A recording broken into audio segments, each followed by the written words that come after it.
में भी तालिब इल्म को शिरकत की इजाजत न होनी चाहिए। আমার রায়, আমার সিদ্ধান্ত হলো কোনো প্রকার মুতাআদ্দি খিদমত অংশগ্রহণ করার পারমিশন না দেওয়া চাই। आइंदा के लिए उसमें सख्त मजरत है, ভবিষ্যতের জন্য এতে অনেক ক্ষতি, जो इस वक्त महसूस नहीं हो रही, যা এই সময়ে বর্তমান সময়ে বুঝে আসছে না। आखिर मैं पूछता हूँ कि पढ़ने पढ़ाने में जब कोई मशगूल न रहेगा तो फिर काम करने वाली ये उलमा की जमात कहाँ से पैदा होगी। আমি জিজ্ঞেস করব, যদি এই পড়ানোর মধ্যে যদি ছাত্র শিক্ষকরা খুব ডুবে না থাকে, তাহলে ভবিষ্যতে আলেমদের এই বিজ্ঞ আলেমদের জামাত কোত্থেকে পয়দা হবে, কোথায় তারা তৈরি হবে। তুম সব উলামা হো, মুক্তাদা হো, পেশওয়া হো। ভাই আলেম ওলামারা, তোমরা যারা ছাত্রদেরকে নিজেদের নিজেদের দলে ডাকো, ফিকিরে ডাকো, তোমরা আলেম, তোমরা উম্মতের কাছে অনুসরণীয়, তোমরা মুক্তাদা। जो करना है तुम ही करो, তোমরা আলেম ওলামারা মিলে যা করার করো। তোলাবা को तो अपने काम में लगे रहने दो, তোমরা তোমাদের কাজ করো, ছাত্ররা ছাত্রদের কাজ করুক। কোনোদিন তো দেশের আইন শৃঙ্খলা যত জটিলই হোক, হসপিটালের ডাক্তাররা তো আসে নাই আইন শৃঙ্খলা ঠিক করার জন্য, আসছিল। তাদেরকে কেউ তো গালিগালাজ দেয় নেই। দেশের এই অবস্থা, আপনারা হাসপাতাল নিয়ে বসে আছে। भाई तारा ताদের কাজ করতেছে এখানে। ताकि आइंदा दीन के अहकाम बतलाने वाली जमात का सिलसिला जारी रहे,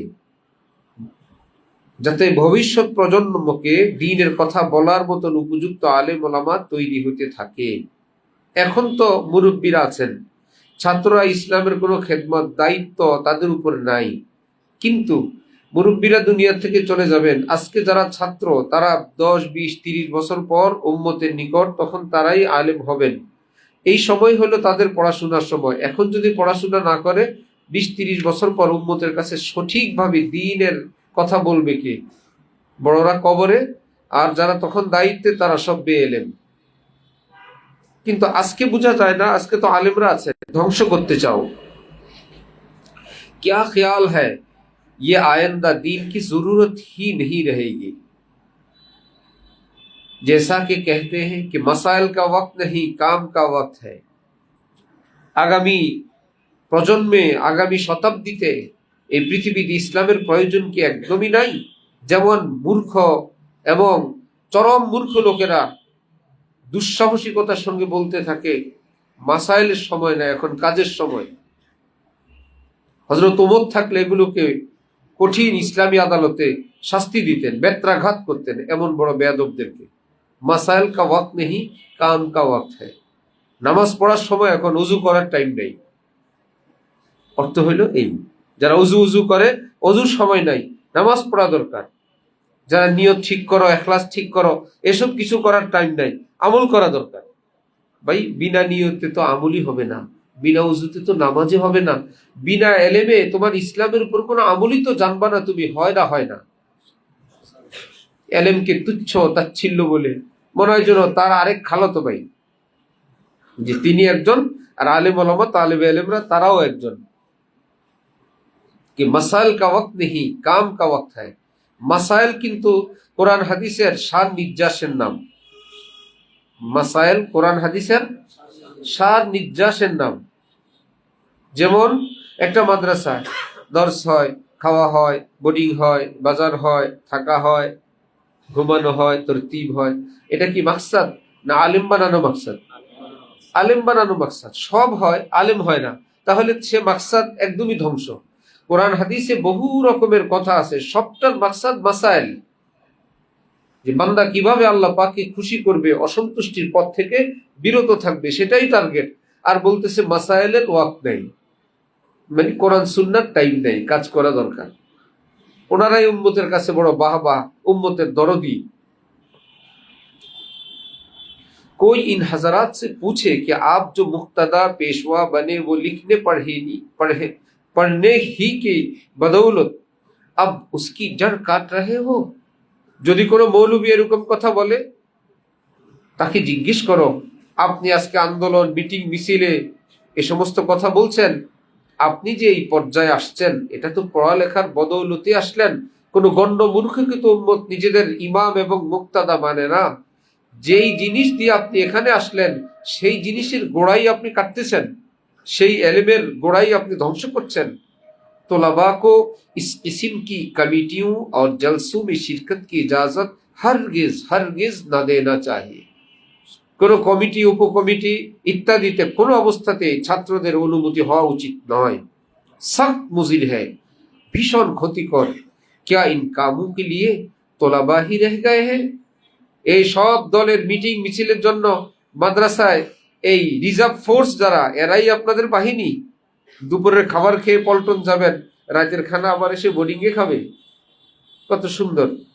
আর মুসলমান কুছ কম হ্যায় ইন উনসে কাম লো।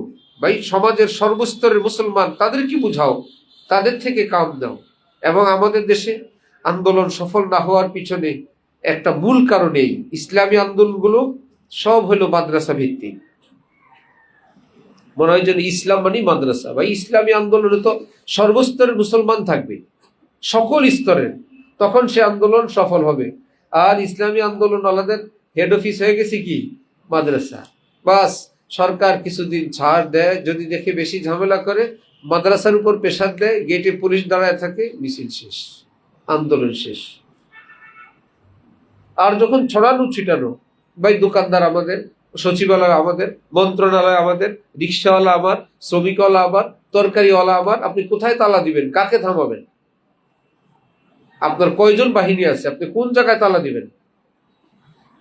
এই জন্য যারা বড় বড় রাজনীতিবিদ তারা বলতেন যে ব্যাপক জনসমর্থন যদি কারো না হয়, কখনো সে আন্দোলন সফল হয় না।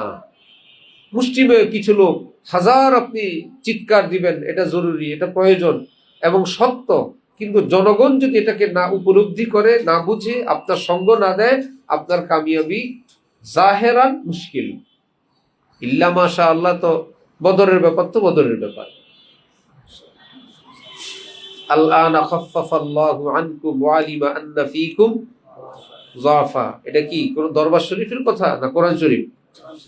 কোরআন শরীফ যখন নাজিল হয় তখন আল্লাহ পাক বলতেছেন আল-আনা খাফফাফাল্লাহু আনকুম ওয়া আলিমা আন্না ফীকুম যাফা। তোমাদের মধ্যে এখন আর সেই ঈমানি শক্তি নাই, এবং শরীয়তের বিধিবিধান খাফফাফা, তাখফিফ করে দিচ্ছেন, সহজ করে দিচ্ছেন। ঠিক আছে, তারপরে কি? আরে গো, আল-আনা খাফফাফাল্লাহু আনকুম ওয়া আলিমা আন্না ফীকুম যাফা, আরে ফাইয়াকুম মিনকুম মিআতুন ইয়াগলিবু মিআতাইন। যদি তোমরা 100 হও, 200-র উপরে বিজয় হবে। একটু পর ওয়াইয়াকুম মিনকুম আলফুন ইয়াগলিবু আলফাইন, তোমরা 1000 হলে 2000 উপরে। এর আগে ছিল কাম মিন ফিয়াতিন কালিলাতিন গালাবাত ফিয়াতান কাসীরাতান বিইজনিল্লাহ, অল্প মানুষই বিশাল বিশাল বাহিনীর বিরুদ্ধে বিজয়ী। আল্লাহ পাক বলছে আল-আনা খাফফাফাল্লাহু আনকুম, এখন বিষয়টা আমি শিথিল করে দিচ্ছি, কমপক্ষে তোমাদের মধ্যে 50% শক্তি থাকতে হবে। ইয়াকুম মিনকুম মিআতুন ইয়াগলিবু মিআতাইন, 200-র বিরুদ্ধে যদি তোমরা 100 হও, বিজয়ী। আলফুন ইয়াগলিবু আলফাইন, তোমরা যদি 1000 হও, 2000-এর উপরে তোমরা বিজয়ী হবে। এর থেকে ফুকায়ে কেরাম মাসালা বের করছেন যে ভাই, যে শত্রুর বিপক্ষে যুদ্ধ করার জন্য কমপক্ষে 50% শক্তি সামর্থ্য লাগবে।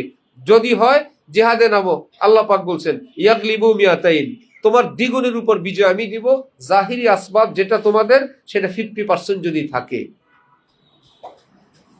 পারমাণবিক অস্ত্র, উন্নত রাডার, বিভিন্ন বোমার বিরুদ্ধে আল্লাহর উপর ভরসা করে দা, বডি, শাবল, কোদাল নিয়ে বাইরেছে।